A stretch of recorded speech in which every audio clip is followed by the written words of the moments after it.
ఈ రోజు మనం చూపిస్తా ఉన్నాము ఇటాలియన్ కోరల్. ఇటాలియన్ కోరల్ లో మన దగ్గర 1 క్యారెట్ నుంచి 35 to 40 క్యారెట్స్ వరకు దొరుకుతుంది. ఎక్కడ హైదరాబాద్ లో ఎక్కడ దొరకదు. ఇదిగోండి మీరు జూమ్ చేసి చూపిస్తాము.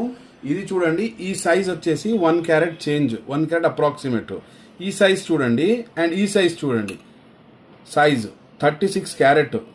ఇదిగోండి ఇక్కడ చూపిస్తే మీకు తెలుస్తుంది 1 క్యారెట్ ఎంత ఉంటుంది. ఈ సైజు చూసారా, 1 క్యారెట్, ఇది 36 క్యారెట్. ఇలాగే సైజ్ మన దగ్గర ఇగోండి, ఈ సైజ్ వచ్చేసి 28 క్యారెట్, ఈ సైజ్ వచ్చేసి 24 క్యారెట్. చూసారా, ఈ సైజు మన ఎక్కడ దొరకదు. 21 క్యారెట్. ఇది మనకు కావాలంటే ఎక్కడ హైదరాబాద్లో దొరకదు. మన దగ్గర సైజు ఇంపార్టెంట్. మనకి ఎక్కడ దొరుకుతుంది స్టోను మన దగ్గర దొరుకుతుంది. ఇలాగే మనకు స్టోన్స్ కావాలంటే మనకు వాట్సాప్ చేయవచ్చు.